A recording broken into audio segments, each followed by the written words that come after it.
नमस्कार। SPT news पर आपका स्वागत है। पेश है 11 मई सोमवार दोपहर 1:15 राजस्थान की बड़ी खबरें। राजस्थान सरकार के गृह विभाग ने मूल निवास प्रमाण पत्र जारी करने की प्रक्रिया को लेकर नई गाइडलाइन जारी कर दी है।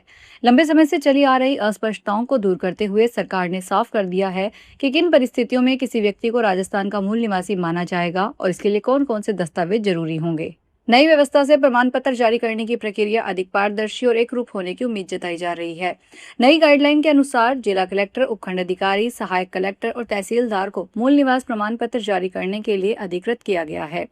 राजस्थान सरकार ने निर्देश दिए हैं कि आवेदन के साथ प्रस्तुत सभी दस्तावेजों की गहन जांच के बाद ही प्रमाण पत्र जारी किया जाए। बिना संतोषजनक सत्यापन के किसी भी आवेदक को प्रमाण पत्र नहीं मिलेगा। हिमाचल में चंबा पठानकोट राष्ट्रीय राजमार्ग पर आज सोमवार तड़के एक दर्दनाक सड़क हादसे में 6 लोगों की मौत हो गई, जबकि 4 लोग गंभीर रूप से घायल हो गए।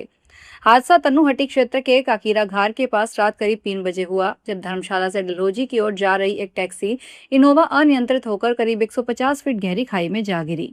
प्रारंभिक जानकारी के अनुसार वाहन में कुल 10 लोग सवार थे। इसमें अधिकांश पर्यटक गुजरात के बताए जा रहे हैं। हादसे के समय क्षेत्र में भारी बारिश हो रही थी, जिसके चलते सड़क फिसलन भरी बनी हुई थी। गर्मी की छुट्टियों में हरिद्वार और उत्तर भारत की यात्रा करने वाले यात्रियों के लिए रेलवे ने बड़ी सुविधा की घोषणा की है। उत्तर पश्चिमी रेलवे ने बाड़मेर हरिद्वार बाड़मेर द्वि-साप्ताहिक समर स्पेशल ट्रेन चलाने का फैसला लिया है। यह ट्रेन 11 मई से शुरू होकर 16 जुलाई तक संचालित होगी। जोधपुर मंडल के अपर मंडल रेल प्रबंधक करनी राम ने बताया कि गर्मियों की छुट्टियों में यात्रियों की बढ़ती भीड़ को देखते हुए यह विशेष ट्रेन चलाई जा रही है। यह ट्रेन बायतू, बालोतरा, संदड़ी, लूनी, जोधपुर, मेड़ता रोड, नागौर, बीकानेर, सूरतगढ़, हनुमानगढ़, संगरिया, बठिंडा, अंबाला और सहारनपुर होते हुए अगले दिन सुबह 4:10 पर हरिद्वार पहुंचेगी। राजस्थान के 273 लखपति दीदी कैंटीन सरस राजीविका आउटलेट होंगे। कैंटीन में सरस दूध और दूध से बने सभी उत्पाद उपलब्ध होंगे। पहले चरण में राज्य के सभी जिला कलेक्ट्रेट में सरस कैंटीन संचालित होगी। कैंटीन का संचालन सरस राजीविका लखपति दीदी करेगी। सरस डेयरी बूथ के आवंटन में राजीविका के सेल्फ हेल्प ग्रुप को प्राथमिकता मिलेगी। ग्रामीण क्षेत्रों में महिला डेयरी उद्यमिता को बढ़ावा देने के उद्देश्य से महत्वपूर्ण निर्णय लिए गए हैं। ग्रामीण और शहरी महिलाओं को डेयरी में स्वरोजगार के क्षेत्र में बड़ी पहल है। अमेरिका द्वारा ईरान के प्रस्ताव को खारिज किए जाने के बाद आज सोमवार 11 मई को भारतीय शेयर बाजार में भारी गिरावट के साथ खुला। सुबह सेंसेक्स 850 अंक 1.04% गिरकर 76,523 पर आ गया, जबकि निफ्टी 230 अंक या 0.95% गिरकर 23,945 तक फिसल गया। शुरुआती कारोबार में टाइटन 4.69% गिरकर निफ्टी पर सबसे अधिक नुकसान वाला शेयर बन गया। वहीं inter global aviation, Shriram finance, Maruti Suzuki और बजाज ऑटो भी सबसे अधिक पिछड़ने वाली कंपनियों में शामिल है। राजस्थान के बहुचर्चित 960 करोड़ रुपए के जल जीवन मिशन घोटाले में भ्रष्टाचार निरोधक ब्यूरो को एक और बड़ी कामयाबी मिली है। जांच एजेंसी ने इस मामले में मुख्य बिचौलिए की भूमिका निभाने वाले आरोपी संजय बड़ाया को दिल्ली हवाई अड्डे से हिरासत में ले लिया है। विदेश भागने की आशंका के चलते संजय बड़ाया के खिलाफ पहले ही लुकआउट सर्कुलर जारी किया गया था। संजय बड़ाया थाईलैंड में एक शादी समारोह में शामिल होकर भारत लौट रहा था। जैसे उसने दिल्ली एयरपोर्ट पर लैंड किया, सुरक्षा एजेंसियों की मदद से एसीबी ने उसे दबोच लिया। आरोपी को हिरासत में लेकर जयपुर लाया जा रहा है। सुप्रीम कोर्ट में एक जनहित याचिका दायर कर केंद्र और राज्य सरकारों को सरकारी नियंत्रण वाले मंदिरों में पुजारियों, सेवादारों और अन्य कर्मचारियों को दिए जाने वाले वेतन या अन्य लाभों की समीक्षा के लिए एक न्यायिक आयोग या विशेष समिति गठित करने का निर्देश देने का अनुरोध किया गया है। अधिवक्ता अश्विनी उपाध्याय ने यह जनहित याचिका दायर की है। याचिकाकर्ता का कहना है कि एक बार जब सरकार मंदिरों के प्रशासनिक, आर्थिक और वित्तीय नियंत्रण अपने हाथ में ले लेती है तो नियोक्ता कर्मचारी संबंध स्थापित हो जाता है। राजस्थान हाईकोर्ट ने शिक्षक भर्ती 2022 परीक्षा में एक बड़ा और अहम फैसला दिया है। हाईकोर्ट ने भर्ती परीक्षा में अधिक अंक लाने वाले सभी अभ्यर्थियों को नौकरी देने के निर्देश दिए हैं। जस्टिस आनंद शर्मा की बेंच ने यह महत्वपूर्ण आदेश दिया। याचिकाकर्ताओं की ओर से अधिवक्ता आनंद शर्मा ने पैरवी की। उन्होंने कोर्ट में बताया कि भर्ती परीक्षा का संशोधित परिणाम जारी होने के बाद जिन अभ्यर्थियों के अंक पड़े हैं उन्हें नियुक्ति नहीं दी गई है। कम अंक वाले नौकरी कर रहे हैं। कोर्ट ने दलील सुनने के बाद सभी अभ्यर्थियों को नियुक्ति देने के निर्देश दिए। यह फैसला लेवल 2 भर्ती को लेकर हुआ है। राजस्थान के मुख्यमंत्री भजनलाल शर्मा रविवार और सोमवार को पुष्कर के दौरे पर हैं। इस दौरान सीएम आज सुबह ग्रामीणों से संवाद किया। उन्होंने गांव की गलियों में पैदल भ्रमण कर बुजुर्गों, महिलाओं, किसानों और युवाओं से मुलाकात की। इस दौरान मुख्यमंत्री ने उनकी समस्याएं सुनी और सरकार की लोक कल्याणकारी योजनाओं की जानकारी दी।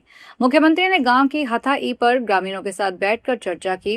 ग्रामीणों ने प्राथमिक स्वास्थ्य सेवा केंद्र को सामुदायिक स्वास्थ्य केंद्र में क्रमोन्नत करने, सिटी बस सेवा शुरू करने और स्कूल की 4 दीवारी के निर्माण की मांग रखी।